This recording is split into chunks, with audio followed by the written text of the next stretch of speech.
ओम श्री गणेशाय नमः। राधे कृष्ण। दोस्तों, आप सभी को आमल की एकादशी की हार्दिक शुभकामनाएं।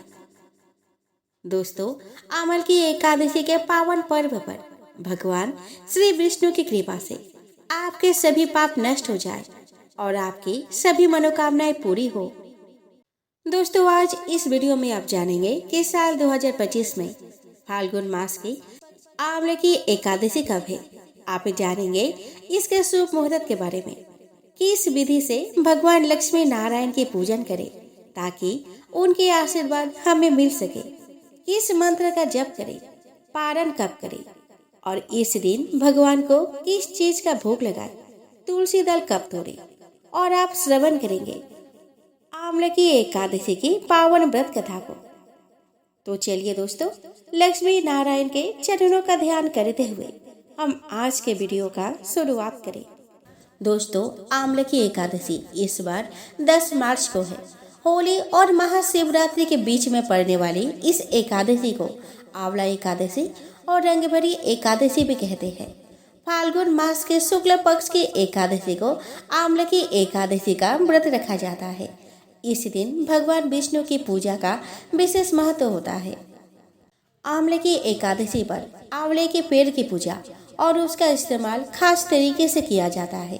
यह व्रत उत्तम स्वास्थ्य और सौभाग्य के लिए मनाया जाता है। आंवले की एकादशी पर आंवले के पेड़ की पूजा और उसका इस्तेमाल खास तरीके से किया जाता है। यह व्रत उत्तम स्वास्थ्य और सौभाग्य के लिए माना जाता है। इस दिन मंदिर में आंवला का पेड़ लगाना भी शुभ होता है। मान्यता है कि आंवले के वृक्ष की पूजा और उसका सेवन करने से अच्छा स्वास्थ्य और भाग्य मिलता है। दोस्तों, इस वर्ष आंवले की एकादशी पर 3 शुभ योग बन रहे हैं। साथ ही 68 मिनट की भद्रा भी लगेगी। दोस्तों, दृक पंचांग के अनुसार फाल्गुन मास शुक्ल एकादशी तिथि का प्रारंभ 9 मार्च रविवार को सुबह 7:46 पर होगा। वही एकादशी तिथि का समापन 10 मार्च सोमवार को सुबह 7:44 पर होगा। उदया तिथि के अनुसार इस बार आंवले की एकादशी का व्रत 10 मार्च सोमवार को रखा जाएगा। इस साल आंवले की एकादशी पर 3 शुभ योग बनने वाले हैं। आंवले की एकादशी वाले दिन सर्वार्थ सिद्धि योग, शोभन योग और पुष्य नक्षत्र का संयोग बना है। ये तीनों ही शुभ माने जाते हैं। इस दिन सर्वार्थ सिद्धि योग सुबह 6:36 AM से लेकर देर रात 12:51 तक रहेगा। शोभन योग यह प्रातः आरंभ होकर दोपहर 1:57 PM तक रहेगा। पुष्य नक्षत्र योग यह पूरे दिन प्रभावी रहेगा और देर रात 12:51 AM पर समाप्त होगा। इस दिन ब्रह्म मुहूर्त सुबह 5:07 AM से 5:55 AM तक रहेगा। इस दिन सूर्य उदय सुबह 6:44 AM पर होगा और सूर्यास्त शाम 6:30 PM पर होगा। प्रातः काल पूजा का शुभ मुहूर्त सुबह 7:45 AM से 8:51 AM तक रहेगा और शाम की पूजा का शुभ मुहूर्त शाम 6:24 PM से 7:39 PM तक रहेगा। इस दिन राहु काल सुबह 7:30 बजे से सुबह 9 बजे तक रहने वाला है। आंवले की एकादशी के दिन भद्रा भी लग रही है, लेकिन यह भद्रा 68 मिनट के लिए है। भद्रा का प्रारंभ सुबह में 6:36 से होगा और समापन सुबह 7:44 पर होगा। भद्रा का वास पृथ्वी पर है। इसमें पूजा पाठ कर सकते हैं, लेकिन कोई शुभ कार्य ना करें, अन्यथा उसमें बाधाएं आ सकती हैं। द्वादशी तिथि प्रारंभ होगी 10 मार्च सोमवार को सुबह 7:45 से और द्वादशी तिथि का समापन 11 मार्च मंगलवार को सुबह 8:13 पर होगा। द्वादशी तिथि प्रारंभ होने के साथ साथ हरिवासर का समय भी शुरू हो जाता है और हरिवासर समाप्त होगा 10 मार्च 2025 सोमवार को दोपहर 1 बजे। इस व्रत का पारण 11 मार्च 2025 को सुबह 6:44 AM से 8:13 AM के बीच किया जाएगा। दोस्तों, जो लोग रविवार को यानी कि 9 मार्च को एकादशी का व्रत रखेंगे वे लोग इस व्रत का पारण सोमवार को 1 बजे से लेकर 3 बजे के बीच करेंगे। इस दिन वे सुबह एकादशी व्रत का पारण नहीं कर सकेंगे। 11 मार्च 2025 मंगलवार को सूर्योदय सुबह 6:43 पर होगा और सूर्यास्त शाम 6:30 पर होगा। इस दिन ब्रह्म मुहूर्त सुबह 5:06 AM से 5:54 तक रहेगा। प्रातः काल पूजा का शुभ मुहूर्त सुबह 5:22 से 6:35 तक रहेगा। अभिजीत मुहूर्त दोपहर 12:13 से 1 बजे तक रहेगा। राहु काल दोपहर 3 बजे से 4:30 बजे तक रहने वाला है। आम्ल की एकादशी का व्रत करने से कई फायदे मिलते हैं। हिंदू धर्म ग्रंथ के अनुसार यह व्रत सैकड़ों तीर्थ यात्रा और यज्ञों के बराबर पुण्य देता है। इस दिन भगवान विष्णु की पूजा करने से पापों का नाश होता है और मोक्ष मिलता है। इससे जीवन के दुख दूर होते हैं और सुख समृद्धि आती है। यह व्रत जीवन में सकारात्मक बदलाव लाता है और साथ ही करियर कारोबार में आगे बढ़ने के प्रयासों को सफलता मिलती है। आम्ल की एकादशी को रंग भरी एकादशी भी कहते हैं और इस दिन से रंग खेलने का सिलसिला आरंभ हो जाता है।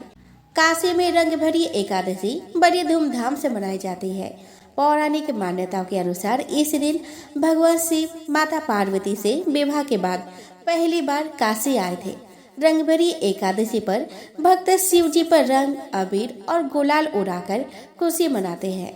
इस दिन से काशी में 6 दिन तक रंग खेलने की परंपरा शुरू होती है।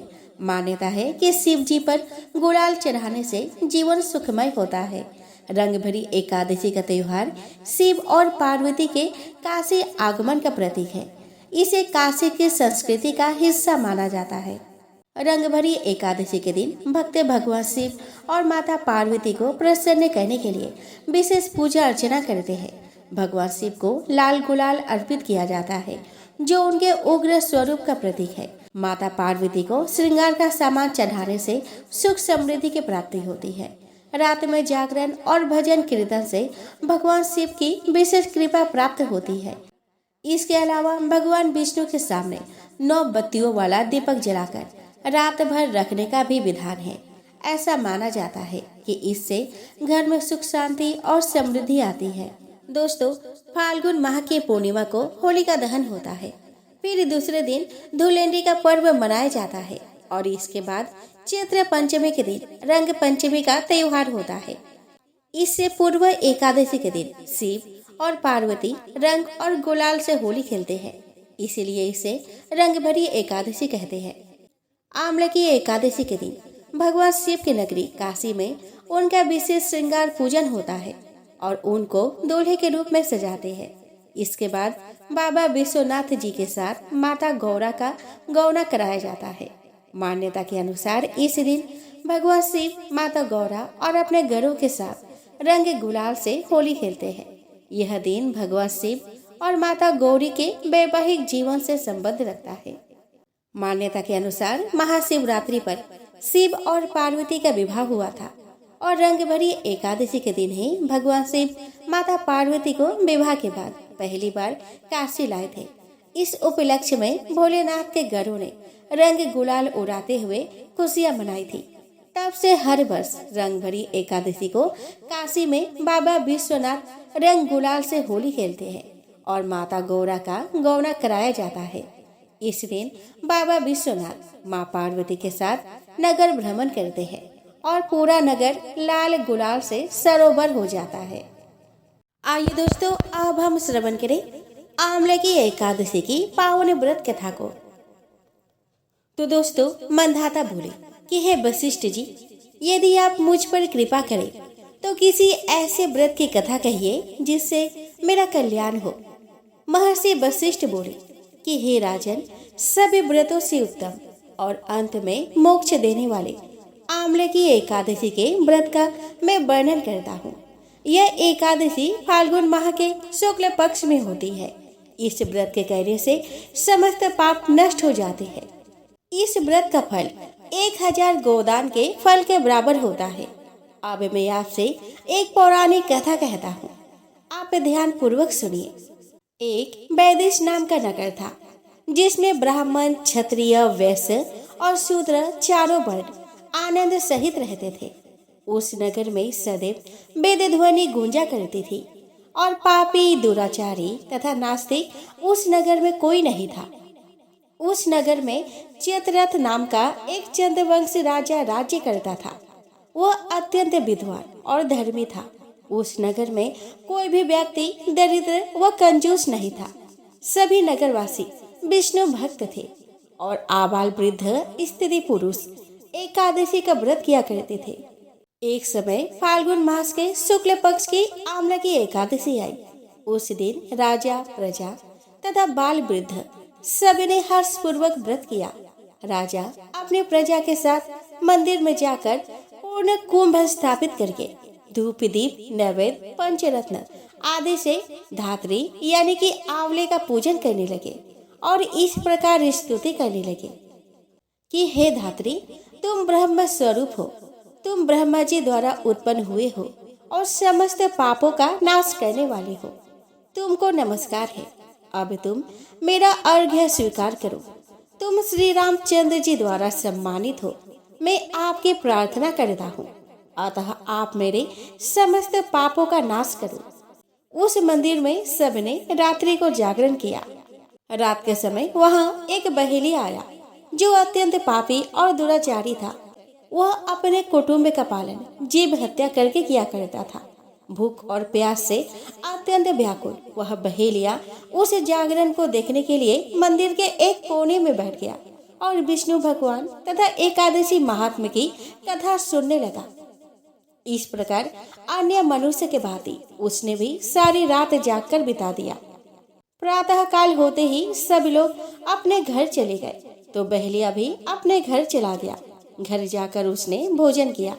कुछ समय बीतने के पश्चात उस बहेलिया की मृत्यु हो गई। मगर उस आम्ल की एकादशी के व्रत और जागरण से उसने राजा विदुरथ के घर जन्म लिया और उसका नाम वसुरथ रखा गया।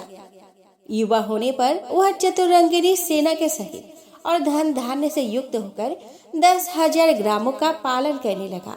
वह तेज में सूर्य के समान, कांति में चंद्रमा के समान, वीरता में भगवान विष्णु के समान और क्षमा में पृथ्वी के समान था। वह अत्यंत धार्मिक, सत्यवादी, कर्मवीर और विष्णु भक्त था। वह प्रजा का समान भाव से पालन करता था। दान देना उसका नित्य कर्तव्य था। एक दिन राजा शिकार खेलने के लिए गया। दैव योग से वह मार्ग भूल गया और दिशा ज्ञान न रहने के कारण उसी वन में एक वृक्ष के नीचे सो गया। थोड़ी देर बाद पहाड़ी मलेच्छ वहां पर आ गए और राजा को अकेला देखकर मारो मारो शब्द करते हुए राजा की ओर दौड़े।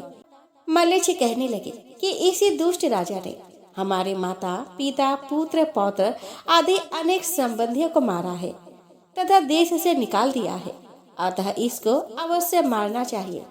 ऐसा कहकर वे मलेच्छ उस राजा को मारने दौड़े और अनेक प्रकार के अस्त्र शस्त्र उसके ऊपर फेंके। वे सब अस्त्र शस्त्र राजा के शरीर पर गिरते ही नष्ट हो जाते और उनका वार पुष्प के समान प्रतीत होता। अब उन मलेच्छों के अस्त्र शस्त्र उल्टा उन्हीं पर प्रहार करने लगे, जिससे वे मूर्छित होकर गिरने लगे। उसी समय राजा के शरीर से एक दिव्य स्त्री उत्पन्न हुई। वह स्त्री अत्यंत सुंदर होते हुए भी उसकी भ्रिकुटी टेढ़ी थी। उसकी आंखों से लाल लाल अग्नि निकल रही थी, जिससे वह दूसरे काल के समान प्रतीत होती थी। वह स्त्री मलेच्छों को मारने दौड़ी और थोड़ी ही देर में उसने सब मलेच्छों को काल के गाल में पहुंचा दिया। जब राजा सोकर उठा और उसने मलेच्छों को मरा हुआ देखा तो कहा कि इस शत्रु को किसने मारा है? इस वन में मेरा कौन हितैषी रहता है? वो ऐसा विचार कर ही रहा था कि आकाशवाणी हुई कि हे राजा, इस संसार में विष्णु भगवान के अतिरिक्त कौन तेरी सहायता कर सकता है? इस आकाशवाणी को सुनकर राजा अपने राज्य में आ गया और सुख पूर्वक राज्य करने लगा।